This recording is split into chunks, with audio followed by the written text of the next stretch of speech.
ಶ್ರೀ ಗುರುಭ್ಯೋ ನಮಃ. ಹರಿ ಓಂ. ಸಚ್ಚಾಸ್ತ್ರೋದಿತಾ ವರ್ತ್ಮನಾ ಪದಮಿದಂ ಧ್ಯಾಯನ್ಮದಂಕಂಕಿತಾಃ ಮನ್ಮಂತ್ರಂ ಜಪಶಾಸ್ತ್ರ ಸಂಪದಮತೋ ದಾಸ್ಯಾಮಿ ಭಾಗ್ಯೈ ಸಹ. ತತ್ವಾನ್ಯಪಿ ಬೋಧಯಾಮಿ ತದನುಪ್ರಾಪ್ಯ ಮದಂಗ್ರಿರ್ಭವೇತ್ ಇತ್ಯಾಘೋಷಯತೀವ ಯಃ ಕರಚಯೈಃ ತಂ ವಾಜಿವಕ್ತ್ರಂ ಭಜೇ. ಅಸ್ಮದ್ಗುರು ಸಮಾರಂಭಾಂ ಟೀಕಾಕೃತ್ಪಾದಮಧ್ಯಗಾಂ ಶ್ರೀಮದಾಚಾರ್ಯ ಪರ್ಯಂತಾಂ ವಂದೇ ಗುರು ಪರಂಪರಾಂ. ಹರೇ ಶ್ರೀನಿವಾಸ. ಗುರು ರಾಘವೇಂದ್ರ. ಶ್ರವಣ ಮಾಡುವ ಎಲ್ಲ ಅಧ್ಯಾತ್ಮ ಬಂಧುಗಳಿಗೂ ಕೂಡ ವಂದನೆಗಳನ್ನ ಅರ್ಪಿಸುತ್ತಾ ಶ್ರೀನಿವಾಸ ಕಲ್ಯಾಣದ ಕಥೆಯನ್ನ ಪ್ರಾರಂಭಿಸುವುದಾದರೆ, ಬ್ರಹ್ಮರುದ್ರಾದಿ ವಂದ್ಯಂ ತ್ವಾಂ ಭಜೆ ವೆಂಕಟನಾಯಕಂ ನಿವಾರಯಿಸ್ವ ಅನಿಷ್ಟಾನಿ ಸಾಧಯೇಷ್ಟಾನಿ ಮಾಧವ ಅಂತ. ಇದರೊಳಗೆ ನಿನ್ನೆ ದಿವಸ ನಾನು ಹೇಳುವಾಗ ಯಾರ್ಯಾರಿಗೆ ಮತ್ತೆ ಯಾವ ಯಾವ ಕೆಲಸವನ್ನ ನೇಮಿಸಿದ್ರು ಅಂತನ್ನುವಂತ ವಿಚಾರವನ್ನೆಲ್ಲ ನಾವು ನಿನ್ನೆ ತಿಳ್ಕೊಂಡ್ವಿ. ಅದರೊಳಗೆ ಇವನಿಗೂ ಕೂಡ ಕೆಲಸವನ್ನ ಕೊಟ್ರು ಅಂತ ಕೇಳಿದ್ವಿ. ಯಾರಿಗೆ? ಷಣ್ಮುಖನಿಗೂ ಕೂಡ ಕೆಲಸವನ್ನ ಕೊಟ್ಟಿದ್ದಾರೆ ಅಂತನ್ನುವಂತಹದ್ದನ್ನ ನಾವು ಕೇಳಿದ್ವಿ. ಯಾವುದಕ್ಕೆ? ದೇವ ಆಹ್ವಾನೆ. ನೋಡಿ, ದೇವಾಹ್ವಾನೆ ಕುಮಾರಸ್ತು ಪ್ರತ್ಯುತ್ಥಾನೇ ಚ ಮನ್ಮತಃ. ಇಬ್ರು ಒಬ್ರೆ. ಆ ಮನ್ಮಥನ ಅವತಾರವೇ ಕುಮಾರ. ಆದರೆ ಬೇರೆ ಬೇರೆ ರೂಪಗಳಲ್ಲಿದ್ರು. ಮೂಲ ರೂಪ ಬೇರೆ, ಇದು ರೂಪ ಬೇರೆ. ಹಾಗಾಗಿ ದೇವಾಹ್ವಾನೆ ಕುಮಾರಸ್ತು ಪ್ರತ್ಯುತ್ಥಾನೇ ಚ ಮನ್ಮತಃ ಅಂತ. ಅಂದರೆ ದೇವತೆಗಳನ್ನ ಕರೆಯುವ ಕಾರ್ಯದಲ್ಲಿ ಕುಮಾರಸ್ವಾಮಿಯನ್ನ ನೇಮಿಸಿದ್ದಾರೆ ಮತ್ತು ಮರ್ಯಾದೆ ಕೊಡುವ ವಿಷಯದಲ್ಲಿ ಮತ್ತೆ ಮನ್ಮಥನನ್ನ ಅಧ್ಯಕ್ಷನನ್ನಾಗಿ ಮಾಡಿದ್ದಾರೆ ಅಂತ ನಾವು ನಿನ್ನೆ ದಿವಸ ಕೇಳಿದ್ವಿ. ಅಂದ್ರೆ 5ನೇಯವರು ಮತ್ತು 6ನೇಯವರು ಅಂತ. ಇಲ್ಲಿ ಆ ಕುಮಾರಸ್ವಾಮಿ ಅಂತ ಏನಿದ್ದಾರೆ, ಸ್ಕಂದ ಅಂತ ಕರೀತಾರೆ. ಆ ಸ್ಕಂದನ ಬಗ್ಗೆ ಹೇಳುವಾಗ ಅನೇಕ ವಿಚಾರಗಳನ್ನ ನಾವು ತಿಳಿಯಬೇಕಾದಂತಹ ಪ್ರಸಂಗ ಇದೆ. ಏನು ಇವತ್ತು ಅಂದರೆ, ಇವತ್ತು ವಿಶೇಷವಾಗಿರತಕ್ಕಂತಹ ಅಂತಹ ಸ್ಕಂದನ ದಿನ ಇವತ್ತು. ಅಂದರೆ ಮನ್ಮಥನ ಅವತಾರವಾಗಿರತಕ್ಕಂತಹ ಸ್ಕಂದ ತಾರತಮ್ಯದಲ್ಲಿ 8ನೆಯ ಕಕ್ಷೆಯಲ್ಲಿ ಬರ್ತಾನೆ. ಇವನಿಗೆ ಅನೇಕ ಹೆಸರುಗಳಿದೆ. ಯಾಕೆ ಅನ್ನೋದನ್ನ ಒಂದು ಮಾತಿನಲ್ಲಿ ತಿಳಿಯೋದಾದರೆ, 8ನೆಯ ಕಕ್ಷೆಯಲ್ಲಿ ಬರತಕ್ಕಂತಹ ಈ ಸ್ಕಂದ ಬಾಲಕನಂತೆ ತೋರ್ತಾನೆ, ಆದ್ದರಿಂದ ಅವನಿಗೆ ಕುಮಾರ ಅಂತ. 6 ಮುಖಗಳು ಉಳ್ಳವ, ಆದ್ದರಿಂದ ಅವನಿಗೆ ಷಣ್ಮುಖ ಅಂತ. ಕೃತ್ತಿಕೆಯರೆಂಬ ಮಾತೆಯರಿಂದ ಹಾಲನ್ನ ಉಣಿಸಲ್ಪಟ್ಟವನು, ಆದ್ದರಿಂದ ಅವನಿಗೆ ಕಾರ್ತಿಕೇಯ ಅಂತ. ಅವನು ಹುಟ್ಟುವಾಗ ಮಹಾರುದ್ರ ದೇವರ ತೇಜಸ್ಸು ಸ್ಖಲನವಾಗುತ್ತೆ. ಆಗ ಅದನ್ನ ತಡ್ಕೊಳ್ಳಿಕ್ಕೆ ಯಾರಿಂದಲೂ ಸಾಧ್ಯವಾಗಲಿಲ್ಲ. ಆಗ ಏನು ಮಾಡಿತು, ಆ ನದಿಯ ದಂಡೆಯಲ್ಲಿ ಇರತಕ್ಕಂತಹ ಹುಲ್ಲುಗಳಲ್ಲಿ ಆ ವೀರ್ಯ ಅಂದ್ರೆ ಆ ತೇಜಸ್ಸು ಹೋಗಿ ನಿಂತಿತು. ಹಾಗಾದ್ರೆ ಶರ ಅಂತಂದ್ರೆ ದರ್ಬೆ ಅಂತ ಅರ್ಥ. ಆ ದರ್ಬೆಗಳು ಆ ತೇಜಸ್ಸನ್ನ ಹಿಡಿದಿಟ್ಟುಕೊಂಡಿತು. ಆದ್ದರಿಂದ ಅವನಿಗೆ ದರ್ಬೆ ಹಿಡಿದಿಟ್ಟುಕೊಂಡ ವೀರ್ಯದಿಂದ ಜನಿಸಿದವನಾದ್ದರಿಂದ ಅವನಿಗೆ ಶರವಣ ಅಂತ. ಈ ಶಬ್ದವನ್ನ ನಮ್ಮಲ್ಲಿ ಕಡಿಮೆ ಉಪಯೋಗಿಸ್ತೇವೆ. ತಮಿಳ್ನಾಡು ಕಡೆ ಈ ಹೆಸರನ್ನ ಇಟ್ಟುಕೊಂಡ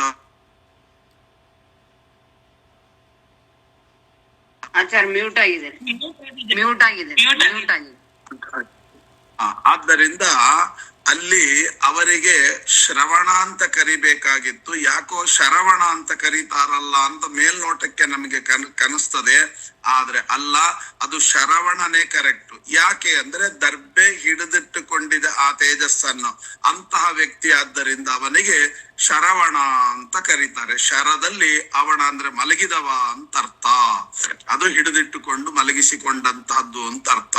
ಇನ್ನು ವಾಹನ ಅಂತಂದ್ರೆ ನವಿಲು. ಇದಿಷ್ಟು ಅವನ ಸಂಕ್ಷಿಪ್ತವಾದ ಪರಿಚಯ. ಇವನ ಪೂಜೆ ಸರ್ಪಾಕಾರದಲ್ಲೇ ನಡೆಯಬೇಕು ಅಂತ ಹೇಳಿ ಇವ ಇಚ್ಛೆ ಪಟ್ಟ. ದೇವತೆಗಳ ಸೇನೆಗೆ ಅಧಿಪತಿ ಇವನು, ದೇವತಾ ಸೇನಾಧಿಪತಿಯಾದ್ದರಿಂದ ನನ್ನ ಪೂಜೆ ಸರ್ಪಾಕಾರದಲ್ಲೇ ನಡೆಯಬೇಕು ಅಂತ ಅವ ಇಚ್ಛೆ ಪಟ್ಟದ್ದರಿಂದ ಸ್ಕಂದನ ಪೂಜೆಯನ್ನ ಇವತ್ತಿನ ದಿವಸ ನಾಗನ ಪ್ರತೀಕದಲ್ಲಿ ನಾವು ಕಾಣ್ತೇವೆ. ಅವನಿಗೆ ಪ್ರಿಯರು ಯಾರು ಅಂತಂದ್ರೆ ಬ್ರಹ್ಮಚಾರಿಗಳೇ ಅವನಿಗೆ ಪ್ರಿಯರು. ಆದ್ದರಿಂದಲೇನೆ ಇವತ್ತಿನ ದಿವಸ ಬ್ರಹ್ಮಚಾರಿಗಳ ಆರಾಧನೆ ಅನ್ನುವಂತಹದ್ದು ಬಹಳ ಪ್ರಧಾನವಾಗುತ್ತೆ. ಯಾಕೆ? ಅವನಿಗೆ ಪ್ರಿಯರು ಗೃಹಸ್ಥರಿಗಿಂತಲೂ ಬ್ರಹ್ಮಚಾರಿಗಳು ಅವನಿಗೆ ಬಹಳ ಪ್ರಿಯರಾದ್ದರಿಂದ ಇವತ್ತಿನ ದಿವಸ ಬ್ರಹ್ಮಚಾರಿಗಳ ಆರಾಧನೆ ಬಹಳ ಪ್ರಧಾನವಾಗಿರತಕ್ಕಂತಹದ್ದು.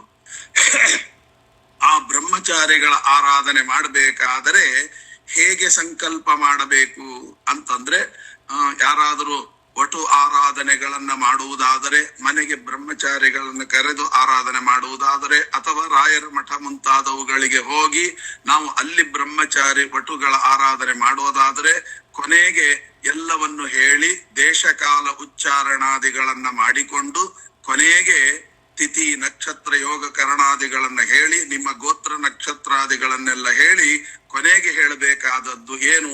ಶೇಷಾದಿ ಸಕಲ ಸರ್ಪಾಂತರ್ಗತ ಪ್ರಾಣಸ್ಥ ಜಯಾಪತಿ ಸಂಕರ್ಷಣ ಪ್ರೀತ್ಯರ್ಥಂ ಬ್ರಹ್ಮಚಾರಿ ಆರಾಧನಂ ಕರಿಷ್ಯೇ ಅಂತ ಸಂಕಲ್ಪ ಮಾಡತಕ್ಕಂತಹದ್ದು. ಮತ್ತೊಮ್ಮೆ ಹೇಳ್ತೇನೆ, ಶೇಷಾದಿ ಸಕಲ ಸರ್ಪಾಂತರ್ಗತ ಪ್ರಾಣಸ್ಥ ಅಂದ್ರೆ ಭಾರತೀ ರಮಣ ಮುಖ್ಯ ಪ್ರಾಣಾಂತರ್ಗತ ಜಯಾಪತಿ ಸಂಕರ್ಷಣ ಪ್ರೀತ್ಯರ್ಥಂ ಬ್ರಹ್ಮಚಾರಿ ವಟು ಆರಾಧನಂಚ ಕರಿಷ್ಯೇ ಎಂಬುದಾಗಿ ಸಂಕಲ್ಪವನ್ನ ಮಾಡಿ ಆರಾಧನೆ ವಟು ಆರಾಧನೆಯನ್ನ ಮಾಡಬೇಕು. ಇಲ್ಲಿ ಈ ಒಂದು ಇವನಿಗೆ ವಿಶೇಷತೆ ಏನು ಅಂತನ್ನುವಂತಹದ್ದು, ಅದು ಇವತ್ತೇ ಯಾಕೆ ವಟು ಆರಾಧನೆ, ಇವತ್ತಿಗೆ ಯಾಕೆ ಚಂಪಾಷಷ್ಠಿ ಅಂತ ಕರೀತಾರೆ ಅನ್ನೋದನ್ನ 2 ಮಾತುಗಳಲ್ಲಿ ತಿಳಿದುಕೊಂಡು ನಾವು ಮಾಡಿದರೆ ಅದಕ್ಕೆ ಮಹಾಫಲಗಳು ಸಿಗುತ್ತೆ. ಏನು ಅಂತಂದ್ರೆ, ಈ ಗರುಡ ಮತ್ತು ಈ ಸರ್ಪಗಳಿಗೆ ವಿರೋಧ ಯಾವತ್ತಿಗೂ ಇರೋದೆ. ಆಗ ಗರುಡನ ಭಯದಿಂದ ಎಲ್ರೂ ಕೂಡ ದಿಕ್ಕಾಪಾಲಾಗಿ ಓಡಿ ಹೋಗಿಬಿಟ್ರು ಸರ್ಪ ಜಾತಿಗಳೆಲ್ಲ. ಗರುಡನ ಭಯ ಅಂದ್ರೆ ಹಾಗಿರ್ತಿತ್ತು. ಆವಾಗ ಅಷ್ಟೆಲ್ಲ ಅಷ್ಟಕುಲ ನಾಗಗಳು ಅಂತಿದೆ. ಅಷ್ಟಕುಲ ನಾಗಗಳಲ್ಲಿ ವಾಸುಕಿ ಒಬ್ಬ. ಆ ವಾಸುಕಿ ಮಾತ್ರ ಏನು ಮಾಡಿದ ಅಂದ್ರೆ, ವಾಸುಕಿ ಎಂಬತಕ್ಕಂತಹ ಸರ್ಪ ಅದು ಏನ್ ಮಾಡಿತು ಅಂದ್ರೆ, ತುಳುನಾಡಿನಲ್ಲಿರುವಂತಹ ಸಖ್ಯಾದ್ರಿ ಪರ್ವತ, ಆ ಸಖ್ಯಾದ್ರಿ ಪರ್ವತದ ತಪ್ಪಲಿನಲ್ಲಿ ಒಂದು ನದಿ ಇದೆ. ಯಾವುದದು? ಧಾರಾ ಅಂತ. ಆ ಧಾರಾ ಎಂಬತಕ್ಕಂತ ನದಿಯ ಸಮೀಪದಲ್ಲಿ ಒಂದು ಬಿಲ ಇದೆ. ಅದಕ್ಕೆ ಬಿಲದ್ವಾರ ಅಂತ ಹೆಸರು. ಆ ಬಿಲದ್ವಾರ ಎಂಬತಕ್ಕಂತ ಗುಹೆಯ ಒಳಗಡೆ ಹೋಗಿ ಅಡಗಿಕೊಳ್ತದೆ. ಎಲ್ಲಿ? ತುಳುನಾಡಿನಲ್ಲಿರುವ ಸಖ್ಯಾದ್ರಿ ಪರ್ವತದ ತಪ್ಪಲಿನಲ್ಲಿ ಧಾರಾ ಅಂತನ್ನುವ ನದಿ. ಆ ಧಾರಾ ನದಿಯ ಸಮೀಪದಲ್ಲಿರ್ತಕ್ಕಂಥ ಬಿಲದ್ವಾರ ಎಂಬ ಗುಹೆಯಲ್ಲಿ ಅದು ಬಚ್ಚಿಟ್ಟುಕೊಳ್ತದೆ. ಗರುಡ ಅಲ್ಲಿಗೂ ಬರ್ತಾನೆ, ಜಗಳಾಡಬೇಕು ಅಂತ ಹೋಗ್ತಾನೆ. ಆಗ ಆ ತಂದೆಯಾಗಿರತಕ್ಕಂತ ಕಶ್ಯಪರು ಬಂದು ಆ ಯುದ್ಧವನ್ನ ತಡೀತಾರೆ. ಯುದ್ಧವನ್ನ ತಡೆದು ಹೇಳ್ತಾರೆ, ನೀನು ಮತ್ತೆ ಮಲಿನ ಎಂಬತಕ್ಕಂತಹ ದ್ವೀಪಕ್ಕೆ ಹೊರಟು ಹೋಗು ಅಂತ ಹೇಳಿದಾಗ ತಂದೆಯ ಮಾತಿಗೆ ಬೆಲೆ ಕೊಟ್ಟು ಗರುಡ ಅಲ್ಲಿ ಬಿಟ್ಟು ಹೊರಟು ಹೋಗ್ತಾರೆ. ನಾನು ಇಲ್ಲಿ ಯಾವತ್ತಿಗೂ ಕೂಡ ಸರ್ಪನಿಗೆ ಬಾಧಿಸುವುದಿಲ್ಲ ಅಂತ ಹೇಳಿ ಗರುಡ ಹೊರಟು ಹೋಗ್ತಾನೆ. ಆವಾಗ ಅನೇಕ ದಾನವರ ಜೊತೆಗೆ ಯುದ್ಧ ಮಾಡುವಂತಹ ಪ್ರಸಂಗ ಬರುತ್ತೆ. ದೇವತೆಗಳ ಸೇನಾಧಿಪತಿ ಇವನು ಯಾರು? ಸ್ಕಂದ. ಆಗ ಸ್ಕಂದ ಏನ್ ಮಾಡ್ತಾನೆ ಅಂದ್ರೆ, ತನ್ನ ತಾರಕಾಸುರನೇ ಮೊದಲಾಗಿರತಕ್ಕಂತಹ ಅನೇಕ ದಾನವರ ಸಂಹಾರವನ್ನ ಮಾಡಿ ಕೊನೆಗೆ ತಾರಕಾಸುರನ ಸಂಹಾರ ಮಾಡ್ತಾನೆ. ಸಂಹಾರ ಮಾಡಿದಾಗ ತನ್ನ ವೇಲಾಯುಧ ಅಂತ ಅನ್ನುವಂತಹ ಆಯುಧ, ಈ ಸ್ಕಂದನ ಆಯುಧ ಯಾವುದು ಅಂದ್ರೆ ವೇಲಾಯುಧ ಅಂತ. ನೋಡಿ, ಈ ಹೆಸರನ್ನ ತಮಿಳ್ನಾಡು ಕಡೆ ಜಾಸ್ತಿ ಇಟ್ಕೊಳ್ತಾರೆ. ವೇಲಾಯುಧನ್ ಅಂತ ಅವನ ಹೆಸರೇ ಇಟ್ಕೊಂಡಿರ್ತಾರೆ. ಇದು ಯಾವುದು ಅಂದ್ರೆ ದೇವತೆಗಳ ಸೇನಾಧಿಪತಿಯಾಗಿರತಕ್ಕಂತ ಸ್ಕಂದನ ಆಯುಧ. ಈ ತಾರಕಾಸುರನ ಸಂಹಾರ ಮಾಡಬೇಕಾದ್ರೆ ಈ ವೇಲಾಯುಧವನ್ನ ಉಪಯೋಗಿಸಿದನಂತೆ. ಉಪಯೋಗಿಸಿದಾಗ ಆ ವೇಲಾಯುಧ ರಕ್ತ ರಕ್ತಮಯ ಆಗಿ ಹೋಗಿತ್ತಂತೆ. ಆಗ ರಕ್ತಮಯವಾಗಿರುವಾಗ ಯಾವ ಧಾರಾ ಎಂಬತಕ್ಕಂತ ನದಿಯ ದಂಡೆಯಲ್ಲಿರತಕ್ಕಂತಹ ಯಾವ ಗುಹೆ ಇದೆಯೋ ಬಿಲಾದ್ವಾರ ಅಂತ, ಆ ಗುಹೆ ಹತ್ರ ಹೋಗುವಾಗ ಈ ಆಯುಧವನ್ನ, ವೇಲಾಯುಧ ಎಂಬತಕ್ಕಂತ ಆಯುಧವನ್ನ ಆ ಧಾರಾ ನದಿಯಲ್ಲಿ ಚೆನ್ನಾಗಿ ತೊಳೆದು ಶುದ್ಧಿ ಮಾಡಿದ. ಯಾವಾಗ ಆ ರಕ್ತ ಸಿಕ್ತವಾದ ಆಯುಧವನ್ನ ಈ ಧಾರಾ ನದಿಯಲ್ಲಿ ಶುದ್ಧಿ ಮಾಡಿದನೋ ಅಂದರೆ ಆಗ ಅದಕ್ಕೆ ಹೆಸರು ಬಂತು. ಅಲ್ಲಿ ಈ ಕುಮಾರ ಆ ಧಾರೆಯಲ್ಲಿ ತೊಳೆದದ್ದರಿಂದ ಧಾರಾ ಎಂಬ ನದಿ ಮುಂದೆ ಕುಮಾರಧಾರ ಎಂಬತಕ್ಕಂತ ಹೆಸರಿನಿಂದ ಪ್ರಸಿದ್ಧಿ ಪಡೆಯಿತು. ಆಗ ಅವರು ಹೇಳ್ತಾರೆ, ನನ್ನ ವೇಲಾಯುಧವನ್ನ ತೊಳೆದು ಶುದ್ಧಿ ಮಾಡಿದ ಹಾಗೆ ಯಾರು ಈ ಕುಮಾರಧಾರೆಯಲ್ಲಿ ಮುಳುಗುವಾಗ ಈ ಅನುಸಂಧಾನವನ್ನ ಮಾಡ್ತಾರೆ, ಅವರ ದೇಹವನ್ನು ಕೂಡ ಪಾಪವೆಂಬ ರಕ್ತ ಶುದ್ಧಿ ಮಾಡಿ ದೇಹವನ್ನ ಪುನೀತವನ್ನಾಗಿ ಮಾಡ್ತೇನೆ ಅಂತ ಆ ನದಿಗೆ ವರವನ್ನ ಕೊಟ್ಟಿದ್ದಾರೆ. ಆವತ್ತಿಂದ ಅದು ಕುಮಾರಧಾರ ಎಂಬತಕ್ಕಂತಹದ್ದು. ಆಗ ಯಾವಾಗ ಈ ರೀತಿಯಾಗಿ ಅವನು ಪರಿಶುದ್ಧರಾಗಿ ಕೀರ್ತಿವಂತನಾದನೋ ಸ್ಕಂದ, ಆಗ ಇಂದ್ರದೇವರು ತನ್ನ ಮಗಳಾಗಿರತಕ್ಕಂತ ದೇವಸೇನೆ ಎಂಬತಕ್ಕಂತಹವಳನ್ನ ಕೊಟ್ಟು ವಿವಾಹ ಮಾಡಿದ ದಿನ ಅದು ಇವತ್ತು ಚಂಪಾಷಷ್ಠಿ ಅಂತ. ಇಂದ್ರದೇವರು ತನ್ನ ಮಗಳಾಗಿರತಕ್ಕಂತ ದೇವಸೇನೆಯನ್ನ ಈ ಕುಮಾರನಿಗೆ ಕೊಟ್ಟು ಮದುವೆ ಮಾಡಿದಂತಹ ಒಂದು ಪವಿತ್ರವಾಗಿರತಕ್ಕಂತ ದಿನ ಅದು ಚಂಪಾಷಷ್ಠಿ ಅಂತ. ಅದು ಎಲ್ಲಿ? ಇವತ್ತಿನ ಕುಕ್ಕೆ ಸುಬ್ರಹ್ಮಣ್ಯ ಎಂಬತಕ್ಕಂತ ಜಾಗಕ್ಕೆ ಇಂದ್ರದೇವರು ಬಂದು ಮಗಳನ್ನ ಕೊಟ್ಟು ವಿವಾಹವನ್ನ ಮಾಡಿರ್ತಕ್ಕಂತ ಪರಮ ಪವಿತ್ರವಾದ ದಿನ. ಅದಕ್ಕೆ ಅವ ಏನಂತ ಕರೆದ ಇಂದ್ರ ತನ್ನ ಮಗಳನ್ನ ಕೊಟ್ಟು, ನೀನು ಬರೀ ಸ್ಕಂದನಲ್ಲ ನಾಗಬ್ರಹ್ಮ ಎಂಬ ಹೆಸರನ್ನ ಇಂದ್ರದೇವರು ಅವರಿಗೆ ಕೊಡ್ತಾರೆ. ಹಾಗಾಗಿ ಇವತ್ತು ಆ ಸ್ಕಂದ ಇಂದ್ರನ ಮಗಳಾಗಿರತಕ್ಕಂತ ದೇವಸೇನೆಯನ್ನ ವಿವಾಹವನ್ನ ಮಾಡಿಕೊಂಡಂತಹ ಪರಮ ಪವಿತ್ರವಾದ ದಿನ ಇವತ್ತು. ಹಾಗಾಗಿ ಇವತ್ತು ಅವನ ಆರಾಧನೆಯನ್ನ ವಟುಗಳ ಮುಖಾಂತರ ನಾನು ಸ್ವೀಕರಿಸ್ತೇನೆ ಅಂತ ಅವನೇ ಮಾತು ಕೊಟ್ಟದ್ದರಿಂದ ಆ ದಿನಕ್ಕೆ ಅಷ್ಟು ಮಹತ್ವವನ್ನ ಪಡೆದುಕೊಂಡಿದೆ. ಹಾಗಾಗಿ ಇವತ್ತಿನ ದಿನ. ಹಾಗಾದರೆ ಒಂದು ಪ್ರಶ್ನೆ ಬರುತ್ತೆ, ವಿವಾಹವಾದ ಲಗ್ನ ಯಾವುದು ಅಂತ. ಅಂದರೆ ಆ ಸ್ಕಂದ ಇಂದ್ರನ ಮಗಳಾಗಿರತಕ್ಕಂತಹ ದೇವಸೇನೆಯನ್ನ ವಿವಾಹವಾಗಿರುವಂತಹ ಸಮಯ ಯಾವುದು ಅಂತ ಕೇಳಿದ್ರೆ ವೃಶ್ಚಿಕ ಲಗ್ನದಲ್ಲಿ ವಿವಾಹವಾಗಿದ್ದಾನೆ ಅಂತ ಶಾಸ್ತ್ರ ಹೇಳುತ್ತೆ. ಹಾಗಾಗಿ ಇವತ್ತಿಗೂ ಕೂಡ ಇವತ್ತಿನ ದಿವಸ ಸುಬ್ರಹ್ಮಣ್ಯ ಕ್ಷೇತ್ರದಲ್ಲಿ ಅಂದ್ರೆ ಕುಕ್ಕೆ ಸುಬ್ರಹ್ಮಣ್ಯ ಕ್ಷೇತ್ರದಲ್ಲಿ ಬೆಳಗ್ಗೆ 7:29 ಇವತ್ತಿನ ದಿವಸ ಬೆಳಗ್ಗೆ 7:29 ವೃಶ್ಚಿಕ ಲಗ್ನ. ಆಗ ಅಲ್ಲಿ ರಥೋತ್ಸವ ನಡೀತದೆ. ಯಾಕೆ ಅಂತಂದ್ರೆ ಅಪ್ಪನ ಆಶೀರ್ವಾದದಿಂದ ಗರುಡ ದೇವರು ಈ ಸ್ಕಂದನನ್ನ ಬಿಟ್ಟಿರ್ತಕ್ಕಂತಹ ವಾಸುಕಿಯನ್ನು ಬಿಟ್ಟಿರ್ತಕ್ಕಂತಹ ಒಂದು ಪರ್ವಕಾಲ. ಹಾಗಾಗಿ ಗರುಡ ದೇವರು ಬಂದು, ಯಾಕಂದ್ರೆ ದೇವತೆಗಳು ಯಾವತ್ತೂ ಶತ್ರುಗಳಲ್ಲ, ವಿರೋಧ ಮಾಡಿದರೂ ಅದು ಭಗವಂತನ ಅನುಗ್ರಹಕ್ಕಾಗಿಯೇ ಮಾಡಿರ್ತಾರೆ. ಹಾಗಾಗಿ ಗರುಡ ದೇವರು ಇವತ್ತಿನ ದಿವಸ ಮದುವೆಯನ್ನು ನೋಡ್ಲಿಕ್ಕೆ ಅಂತ ಹೇಳಿ ಗರುಡ ದೇವರು ಬಂದು ಆ ಮದುವೆಯನ್ನು ನೋಡ್ಕೊಂಡು ಹೋದ್ರು ಅನ್ನುವುದಕ್ಕಾಗಿ ಇವತ್ತಿಗೂ ಕೂಡ ಚಂಪಾಷಷ್ಠಿಯ ದಿವಸ ಕುಕ್ಕೆ ಸುಬ್ರಹ್ಮಣ್ಯದಲ್ಲಿ ದೊಡ್ಡ ರಥೋತ್ಸವ ನಡೀತದೆ. ಅದು ಬೆಳಗ್ಗೆ ಕರೆಕ್ಟ್ ಆಗಿ ಮುಹೂರ್ತ ಗರುಡ ದೇವರು ಬಂದು 3 ಪ್ರದಕ್ಷಿಣೆ ಹಾಕ್ಬೇಕು ಆ ರಥಕ್ಕೆ.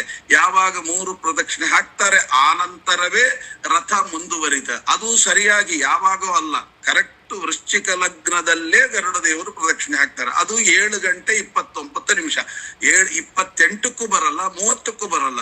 7:29 ಸರಿಯಾಗಿ ವೃಶ್ಚಿಕ ಲಗ್ನ. ಆ ಲಗ್ನಕ್ಕೆ ಸರಿಯಾಗಿ ಗರುಡ ದೇವರು ಬಂದು ಪ್ರದಕ್ಷಿಣೆ ಹಾಕುವಂತಹದ್ದು. ಪ್ರದಕ್ಷಿಣೆ ಹಾಕಿದ ನಂತರ ಈ ಒಂದು ವಿವಾಹ ಕಾರ್ಯವನ್ನ ನೋಡಿ ಗರುಡ ದೇವರು ಹೊರಟು ಹೋಗುತ್ತಾರೆ ಎಂಬತಕ್ಕಂಥದ್ದು ಈ ಚಂಪಾಷಷ್ಠಿಯ ಒಂದು ಪ್ರಾಶಸ್ತ್ಯ. ಹಾಗಾಗಿ ಇವತ್ತಿನ ದಿವಸ ಅವನನ್ನ ಆರಾಧನೆ ಮಾಡ್ಲಿಕ್ಕೆ ವಟುಗಳ ದ್ವಾರವೇ ಆರಾಧನೆ ಮಾಡಬಹುದೆಂಬ ವರವನ್ನು ಕೊಟ್ಟದ್ದರಿಂದ ವಟುಗಳ ಆರಾಧನೆ ಮಾಡಿದ್ರೆ ಆ ಸ್ಕಂದ ಪ್ರೀತನಾಗುತ್ತಾನೆ. ಅವರಿಗೆ ಯಾವುದೇ ಸರ್ಪದೋಷಗಳು ಜೀವನದಲ್ಲಿ ಬರೋದಿಲ್ಲ ಅನ್ನುವಂತಹದ್ದು ಬಹಳ ಮುಖ್ಯವಾಗಿರ್ತಕ್ಕಂಥದ್ದು. ಕೆಲವರು ಕೇಳಿದ್ರು ನಿನ್ನೆ ಏನು ಅಂತ ಹೇಳಿದ್ರೆ, ನಮ್ಮಲ್ಲಿ ಪದ್ಧತಿ ಇಲ್ಲ, ನಾವು ಮಾಡಬಹುದಾ ಅಂತ. ಖಂಡಿತವಾಗಿ ಅಚೀವ್ ಮಾಡಿ ವಟುಗಳ ಆರಾಧನೆಯನ್ನ ಮಾಡಿ ಸುಬ್ರಹ್ಮಣ್ಯನ ಅನುಗ್ರಹ ಪಡಿಲಿಕ್ಕೆ ಪರಂಪರೆಯಿಂದ ಬಂದಿದ್ರೆ ಮಾತ್ರ ಮಾಡಬೇಕು, ಇಲ್ದಿದ್ರೆ ಮಾಡಬಾರ್ದು. ಆ ರೀತಿಯಾದಂತ ಯಾವ ಸಂಪ್ರದಾಯವೂ ಇಲ್ಲ. ಅವಶ್ಯವಾಗಿ ಮಾಡಿಕೊಂಡು ಮುಂದುವರಿಸ್ಕೊಂಡು ಹೋದ್ರೆ ಆ ಸರ್ಪ ದೋಷಾದಿಗಳು ಪರಿಹಾರವಾಗಿ ಉತ್ತಮವಾದ ಜ್ಞಾನ, ಉತ್ತಮವಾದ ಸಂತತಿ ಇತ್ಯಾದಿಗಳು ಪ್ರಾಪ್ತಿಯಾಗುತ್ತೆ ಎಂಬತಕ್ಕಂಥದ್ದು ಬಹಳ ಮುಖ್ಯವಾಗಿ ನಾವು ತಿಳಿಯಬೇಕಾದಂತಹದ್ದು. ಯಾಕೆ ಇದನ್ನ ಹೇಳಿದೆ ಅಂದ್ರೆ, ಇವತ್ತು ಹೇಗಾದ್ರೂ ಚಂಪಾಷಷ್ಠಿಯ ಆಚರಣೆ ಮಾಡ್ತೀರಿ, ಮಾಡುವಾಗ ಕೆಲವು ಮಾತುಗಳನ್ನಾದರೂ ಪೂರ್ತಿ ತಿಳ್ಕೊಳ್ಳಿಕ್ಕಾಗದಿದ್ರು ಕೆಲವು ಮಾತುಗಳನ್ನಾದರೂ ತಿಳಿದುಕೊಂಡು ನಾವು ಅದರ ಆಚರಣೆಯನ್ನ ಮಾಡಿ ವಟು ಆರಾಧನೆ ಮಾಡಿದ್ರೆ ಅವನ ಪೂರ್ಣ ಅನುಗ್ರಹ ಆಗೋದರಲ್ಲಿ ಸಂಶಯವೇ ಇಲ್ಲ. ನಾನು ಆಗ್ಲೇ ಹೇಳಿದೆ ಬಿಲದ್ವಾರ ಎಂಬತಕ್ಕಂಥ ಗುಹೆ ಅಂತ. ಅದೇ ಇವತ್ತು ಸುಬ್ರಹ್ಮಣ್ಯಕ್ಕೆ ಹೋದ್ರೆ ಆ ಆದಿ ಸುಬ್ರಹ್ಮಣ್ಯ ಅಂತ ಒಂದು ಹುತ್ತ ಇರುವಂತ ಜಾಗ ಇದೆಯಲ್ಲ, ಅದೇ ಆ ಬಿಲ. ದಾರ ಅಂದ್ರೆ ಕುಮಾರದಾರ ಎಂಬತಕ್ಕಂಥದ್ದು. ಮತ್ತೆ ದರ್ಪಣ ನದಿ ಅಂತ ಇದೆ, ಅದು ಯಾವುದು ಅಂತ ಕೇಳಿದಾಗ ಇವರು ಯಾವ ಸಂದರ್ಭದಲ್ಲಿ ಸ್ನಾನ ಮಾಡಿದ್ರು ಆಗ ಗರುಡ ದೇವರು ಸ್ನಾನ ಮಾಡಿದಂತಹ ತೀರ್ಥ ಅದು ದರ್ಪಣ ತೀರ್ಥ ಅಂತ ದೇವರ ಎದುರಿಗೆ ಇರತಕ್ಕಂತಹದ್ದು.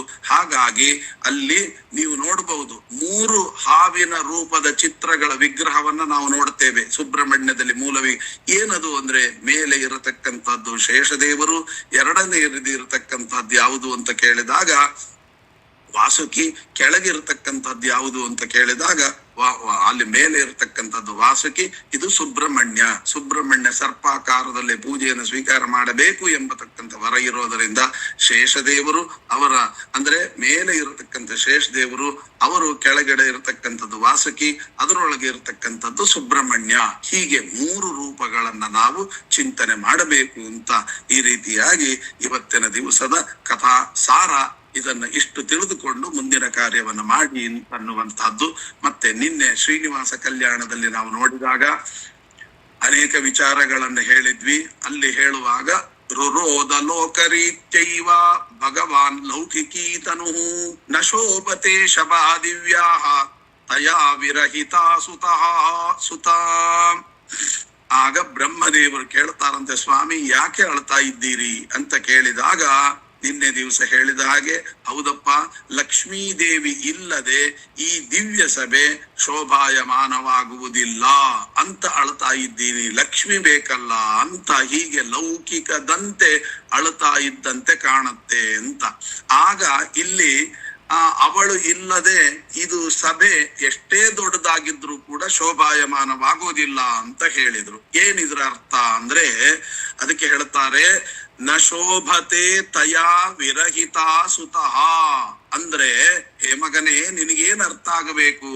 ಯಾಕೆ ಅಂದ್ರೆ ಲಕ್ಷ್ಮೀದೇವಿ ಇಲ್ಲದೆ ಹೇಗಿರ್ತದೆ? ತಾಯಿಲ್ಲದ ಮಗುವಿನಂತೆ ನೀನು. ಯಾಕೆ ತಾಯಿ ಇಲ್ಲದೆ ಇರತಕ್ಕಂಥ ಮಗು ನೀನು ಅಂತ ಎಲ್ರೂ ಹೀಯಾಳಿಸೋದಿಲ್ವೇನು? ಹಾಗಾಗಿ ಲಕ್ಷ್ಮಿ ಇಲ್ಲದ ನೀನು ಶೋಭಿಸಲಾರೆ.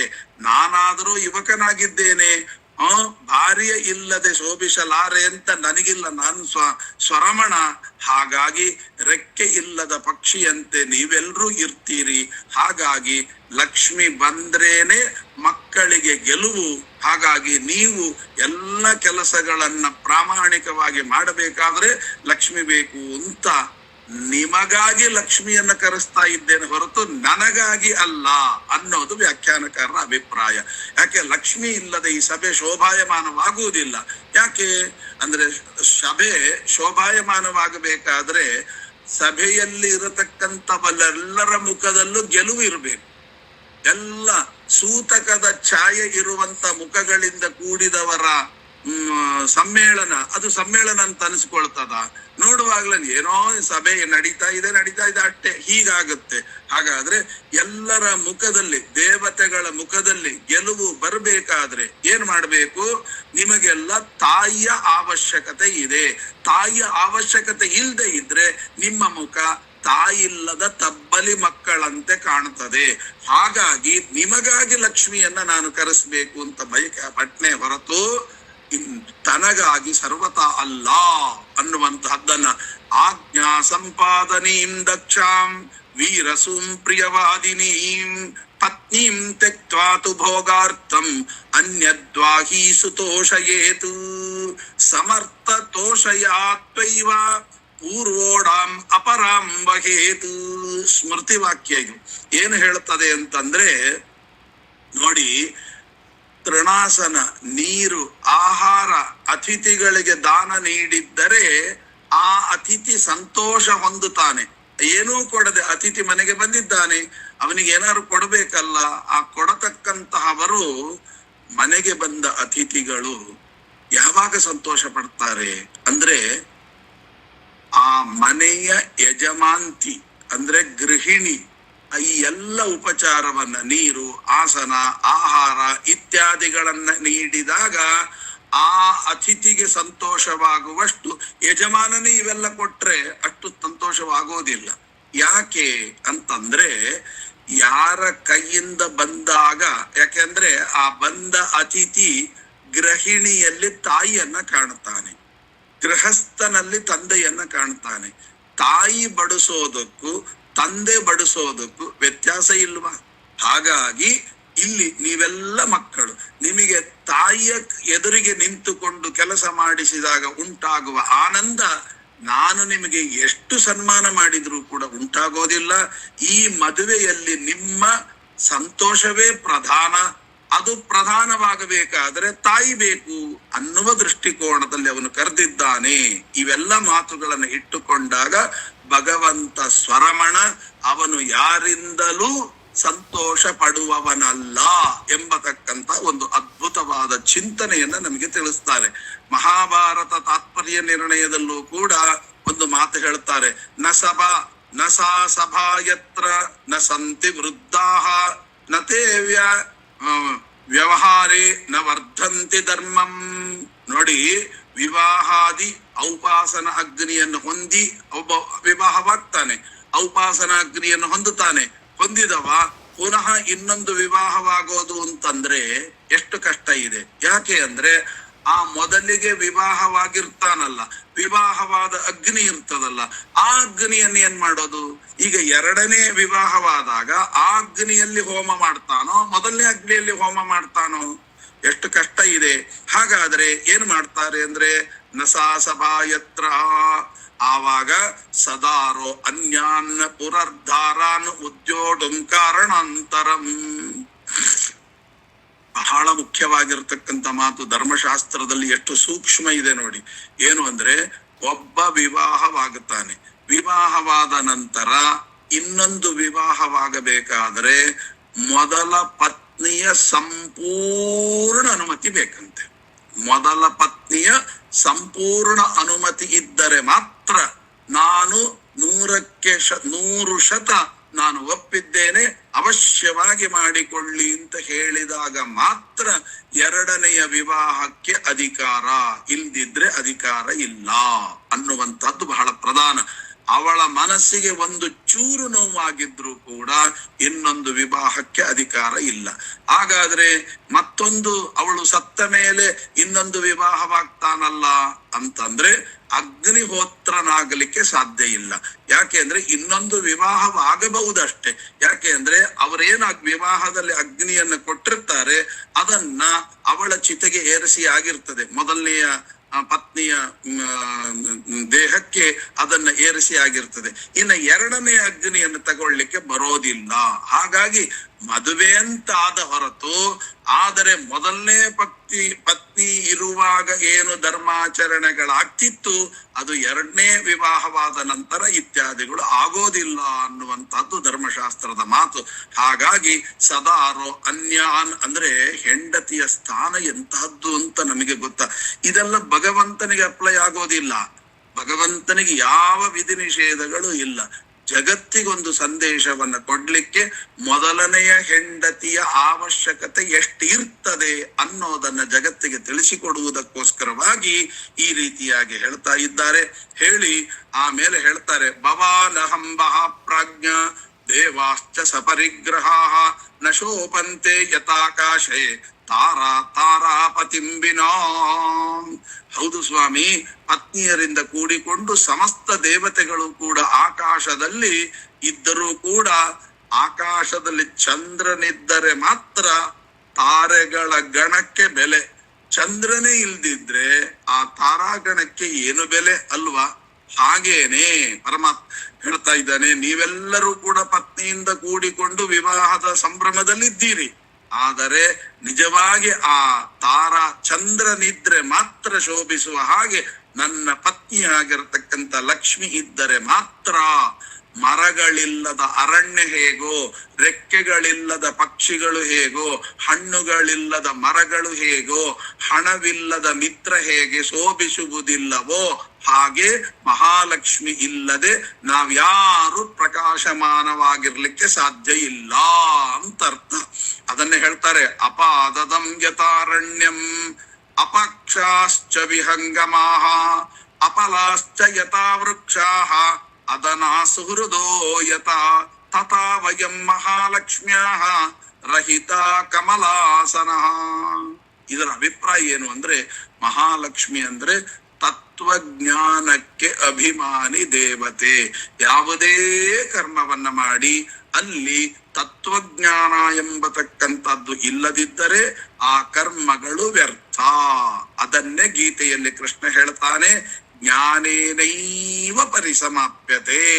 ಏನೇ ಆಗಿದ್ರು ಕೂಡ ತತ್ವಜ್ಞಾನದಲ್ಲೇ ಆ ಕರ್ಮ ಪರ್ಯವಸಾನವಾಗಬೇಕು. ತತ್ವಜ್ಞಾನ ಇಲ್ಲದೆ ನಾವು ಮಾಡಿದ್ರೆ, ಅದಕ್ಕೆ ನಾವು ಹೇಳ್ತಾ ಇರೋದು ಏನು ಅಂತ, ಶಾಸ್ತ್ರ ಏನ್ ಹೇಳುತ್ತೆ, ಯಾವುದೇ ಒಂದು ಕರ್ಮವನ್ನ ಮಾಡಿ, ಒಂದು ನಾಮಕರಣ ಆಗಿರ್ಬಹುದು ಅಥವಾ ಒಂದು ಸಣ್ಣ ಸಣ್ಣ ಕಾರ್ಯಕ್ರಮಗಳಾಗಿರ್ಬೋದು, ಪುರೋಹಿತರನ್ನ ಕರೆಸ್ತೀರಿ, ಎಲ್ಲ ಮಾಡಿಸ್ತೀರಿ. ಆದರೆ ಅದಕ್ಕಿಂತಲೂ ಮುಂಚೆ ಒಂದು ತತ್ವಜ್ಞಾನದ ಕಾರ್ಯ ಅದರ ಜೊತೆಗಾದ್ರೆ ಮಾತ್ರ ಅದರಲ್ಲಿ ಬಂದಿರುವಂತಹ ಲೋಪದೋಷಗಳ ಪರಿಹಾರವಾಗುತ್ತೆ.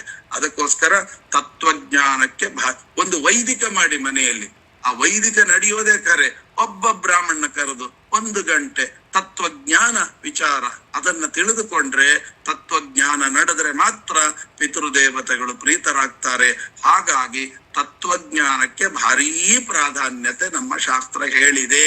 ಹಾಗಾಗಿ ಲಕ್ಷ್ಮಿ ಇಲ್ಲದೆ ಯಾವ ಕಾರ್ಯ ನಡೆಯೋದಿಲ್ಲ ಅಂತನ್ನುವ ಶಬ್ದಕ್ಕೆ ತಥಾವಯಂ ಮಹಾಲಕ್ಷ್ಮ್ಯಾಹ ರಹಿತ ಕಮಲಾಸನ. ಹೇ ಕಮಲಾಸನ, ಬ್ರಹ್ಮದೇವರೇ, ಆ ಲಕ್ಷ್ಮಿ ಇಲ್ಲದೆ ಪ್ರಕಾಶಮಾನವಾಗುವುದಿಲ್ಲ, ತತ್ವಜ್ಞಾನ ಬೇಕೇ ಬೇಕು. ಆದ್ದರಿಂದ ಅವಳನ್ನ ಕರೀರಿ. ವಾಸುದೇವ ವಚ ಶ್ರುತ್ವಾ ಶಂಕರೋತ ಮಹಾಭುಜ ಶಂಕರ ಪ್ರತಿಭೀಪಾಲ ಸಮುತ್ತಿಷ್ಠನ್ ಮಹಾಭುಜ.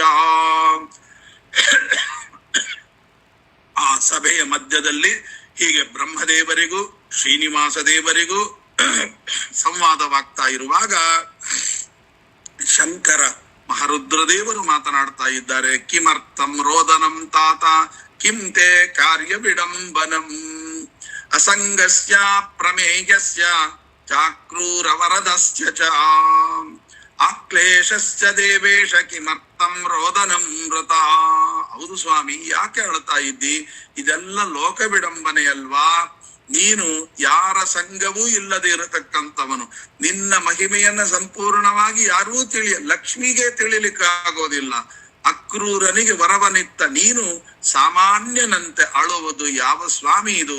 ಆದ್ದರಿಂದ ಕ್ಲೇಶರಹಿತನಾಗಿರತಕ್ಕಂತಹ ನೀನು ಅಳೋದು ಕೇವಲ ಕೇವಲ ಕೇವಲ ವಿಡಂಬನೆ ಸ್ವಾಮಿ ಅಂತ ಹೇಳಿ ಮಹಾರುದ್ರ ದೇವರು ನಚ ತದ್ವಚನಂ ಶ್ರುತ್ವ, ಆ ಮಾತನ್ನ ಕೇಳಿ ಶ್ರೀನಿವಾಸ ದೇವರು ಹೇಳ್ತಾರಂತೆ, ಶ್ರೀ ಭಗವಾನುವಾಸ ನೈವ ಜಾನಾಸಿ ಭೋ ಶಂಭೋ ಬಾಲಭಾವೇನ ಪೌತ್ರಕ ಯದಾ ಬ್ರಹ್ಮಾವಸಾನೇ ಚ ನ ಕಿಂಚಿದವಶಿಷ್ಯತೆ. ನೋಡಿ, ಏನು ಅದ್ಭುತವಾದ ಮಾತು. ಮಹಾರುದ್ರ ದೇವರಿಗೆ ಈ ನೋಡಿ, ಬ್ರಹ್ಮದೇವರು ಇತ್ಯಾದಿಗಳಿಗೆ ಹೇಳುವಾಗ ಇವನ್ನೇ ಹೇಳಲಿಲ್ಲ. ನೋಡಪ್ಪ, ಲಕ್ಷ್ಮಿ ಇಲ್ಲದೆ ಶೋಭಾಯಮಾನವಾಗೋದಿಲ್ಲ, ಲಕ್ಷ್ಮಿನ ಕರೆಸಿ ಎಲ್ಲರ ಮುಖದಲ್ಲಿ ಮಂದಹಾಸ ಬೀರ್ಬೇಕು, ಅದು ಇರ್ಬೇಕಾದ್ರೆ ತಾಯಿ ಇದ್ರೆ ಮಾತ್ರ, ಇವೆಲ್ಲ ವಿಷಯವನ್ನ ಹೇಳಿದ್ರು. ಆದ್ರೆ ಮಹಾರುದ್ರ ದೇವರು ಕೇಳುವಾಗ ಬೇರೆನೇ ವಿಷಯವನ್ನ ಹೇಳ್ತಾರೆ. ಯಾಕೆ ಅಂತಂದ್ರೆ, ನಮ್ಮಲ್ಲಿ ಒಂದೊಂದು ಬೇಕಾದ್ರೆ ಒಂದೊಂದು ದೇವತೆಗಳನ್ನ ಬೇಡಬೇಕಂತೆ. ಆರೋಗ್ಯಂ ಭಾಸ್ಕರಾದಿಚ್ಛೇತು, ನಿಮಗೆ ಆರೋಗ್ಯ ಬೇಕು ಅಂತ ಇಟ್ಕೊಳ್ಳಿ, ಸೂರ್ಯ ದೇವರನ್ನ ಕೇಳ್ಬೇಕಂತ. ಅಂದ್ರೆ ಸೂರ್ಯಾಂತರ್ಗತ ನಾರಾಯಣ ಕೇಳ್ಬೇಕು ಅಂತ ಅರ್ಥ. ಅಂದ್ರೆ ಸೂರ್ಯ ದೇವರು ಪ್ರಧಾನ, ಅವರ ಒಳಗಿರ್ತಕ್ಕಂಥ ಭಗವಂತನ ಆರಾಧನೆ ಆರೋಗ್ಯ. ಹಾಗೆ ಜ್ಞಾನಮಿಚ್ಛೇದ್ ಮಹೇಶ್ವರಂ, ತತ್ವಜ್ಞಾನ ಪ್ರಾಪ್ತಿಯಾಗಬೇಕಾದ್ರೆ ಮಹಾರುದ್ರ ದೇವರನ್ನ ಕೇಳಬೇಕು. ಮಹಾರುದ್ರ ದೇವರನ್ನ ಕೇಳಿದ್ರೆ ಮಾತ್ರ ತತ್ವಜ್ಞಾನ ಪ್ರಾಪ್ತಿ. ನೋಡಿ, ತತ್ವಜ್ಞಾನವನ್ನ ಕೊಡುವಂತ ಮಹಾರುದ್ರ ದೇವರನ್ನ ಅವರಿಗೆ ಶ್ರೀನಿವಾಸ ಕೊಡುವಾಗ ಹೇಗೆ ಉತ್ತರ ಕೊಡಬೇಕು? ನೈವ ಜಾನಾಸಿ ಭೋ ಶಂಭೋ ಬಾಲಭಾವೇನ ಪೌತ್ರಕ. ಹೇ ನೀಲಕಂಠ, ಎಂತಹ ಮಾತು ಹೇಳ್ತಾ ಇದ್ದಾನೆ ಅಂದ್ರೆ, ನೋಡಪ್ಪ, ಇದು ತತ್ವಜ್ಞಾನ. ಯಾಕೆಂದ್ರೆ ನೀನು ಎಲ್ಲರಿಗೂ ತತ್ವಜ್ಞಾನ ಕೊಡುವವ. ಬ್ರಹ್ಮದೇವರ ಪ್ರಳಯ, ಮಹಾಪ್ರಳಯ ಅಂತ ಆಗುತ್ತೆ, 100 ವರ್ಷದ ಪ್ರಳಯ. ಯಾವುದು ಉಳಿಯೋದಿಲ್ಲ, ಯಾವುದು ಉಳಿಯೋದಿಲ್ಲ. ನನ್ನ ಹಾಸಿಗೆಯಾಗಿರತಕ್ಕಂಥ ಶೇಷದೇವರು ಉಳಿಯೋದಿಲ್ಲ, ಎಲ್ಲ ಹೊರಟು ಹೋಗ್ಬಿಟ್ಟಿರ್ತಾರೆ. ನೀನು ಏನು ಯಾರು ಇರಲ್ಲ. ಆ ಸಮಯದಲ್ಲಿ ಆಗಲೂ ಕೂಡ ನನಗೆ ನಿರಾಧಾರವಾಗಿರತಕ್ಕಂಥ ಕ್ಷೀರಸಾಗರನು ಹೊರಟೋಗ್ಬಿಟ್ಟಿರ್ತದೆ. ಏನ್ ಮಾಡ್ಬೇಕು? ಆಗ ನನಗೆ ಹಿತವನ್ನ ಮಾಡತಕ್ಕಂತಹ ಈ ಲಕ್ಷ್ಮಿ ಒಬ್ಬಳೆ ನನ್ನ ಜೊತೆಗೆ ಮಲಗಿ ಹಿತವಾಗಿ ಮಾಡತಕ್ಕಂತಹವಳು. ಆದ್ದರಿಂದ ಇಂತಹವಳನ್ನ ಬಿಟ್ಟು ನನಗೆ ಹೇಗೆ ತಾನೇ ಇರ್ಲಿಕ್ಕೆ ಸಾಧ್ಯ? ಅವಳೇ ಅಲ್ವಾ ಕೊನೆಗೆ ಉಳಿಯತಕ್ಕಂಥದ್ದು. ಕರಾರವಿಂದೇನ ಪದಾರವಿಂದಂ ಮುಖಾರವಿಂದೇ ವಿನಿವೇಶಯಂತಂ ವಟಸ್ಯ ಪತ್ರಸ್ಯ ಪುಟೇಶಯಾನಂ ಬಾಲಂ ಮುಕುಂದಂ ಮನಸಾ ಸ್ಮರಾಮಿ. ಅವಳಿಲ್ದೆ ನಾನು ಹೇಗಿರ್ತೇನಪ್ಪ? ಅವಳಿದ್ರೇನೆ ಪ್ರಳಯ ಕಾಲದಲ್ಲೂ ನನ್ನ ಜೊತೆಗೆ ಇದ್ದು ಆಟ ಆಡತಕ್ಕಂಥವಳು. ಅವಳಿಲ್ದೆ ಹೇಗೆ? ಇದು ನಿಜವಾದ ತತ್ವಜ್ಞಾನ ಅಂತ ಹೀಗೆ ಹೇಳುವಾಗ ಆ ಬೇಡ, ಯಾರಿಗೆ ಹಂಗೆ ತಗೊಂಡೋಗುವ ನೋಡಿ, ಯಾರಮ್ಮ ಮ್ಯೂಟ್ ಮಾಡ್ಕೊಂಡ್ರಿ. ಆದ್ದರಿಂದ ಈ ರೀತಿಯಾಗಿ ವಿಶೇಷವಾಗಿ ಆ ರುದ್ರದೇವರ ಆರಾಧನೆಯನ್ನ ನಾವು ಮಾಡಬೇಕು. ಆವಾಗಲೇ ತತ್ವಜ್ಞಾನ ಪ್ರಾಪ್ತಿ. ನೀನು ಎಲ್ಲ ಜಗತ್ತಿಗೆ ತತ್ವಜ್ಞಾನವನ್ನು ಕೊಡತಕ್ಕಂತಹವ ಮಹಾಸ್ವಾಮಿ ಎಂಬುದಾಗಿ ಈ ರೀತಿಯಾಗಿ ಹೇಳ್ತಾರೆ ಅಂತ ತತ್ವಜ್ಞಾನದ ವಿಚಾರವನ್ನ ಶಾಸ್ತ್ರಕಾರ ಹೇಳ್ತಾ ಇದ್ದಾರೆ. ಹಾಗಾದ್ರೆ ಬ್ರಹ್ಮದೇವರು ಮುಂದೆ ಏನು ಹೇಳಿದ್ರು ಎಂಬತಕ್ಕಂಥ ವಿಚಾರವನ್ನ ಮತ್ತೆ ಮತ್ತೆ ನಾಳೆ ಸೇರಿದಾಗ ತಿಳಿದುಕೊಳ್ಳೋಣ ಅಂತ ಹೇಳ್ತಾ, ಅಸ್ಮದ್ ಗುರುವಂತರ್ಗತ ರಾಘವೇಂದ್ರ ಗುರುವಂತರ್ಗತ ಭಾರತೀ ರಮಣ ಮುಖ್ಯ ಪ್ರಾಣಾಂತರ್ಗತ ಸೀತಾಪತೆ ಶ್ರೀರಾಮಚಂದ್ರಾಭಿನ್ನ ಶ್ರೀದೇವಿ ಭೂದೇವಿ ಸಮೇತನಾದ ಪದ್ಮಾವತಿ ಸಹಿತನಾದ ಶ್ರೀನಿವಾಸ ದೇವರ ಅಡಿದಾವರೆಗಳಲ್ಲಿ ಈ ನುಡಿ ಕುಸುಮಗಳನ್ನು ಅರ್ಪಿಸುತ್ತಾ ಶ್ರೀಕೃಷ್ಣಾರ್ಪಣಮಸ್ತು. ಇವತ್ತೇ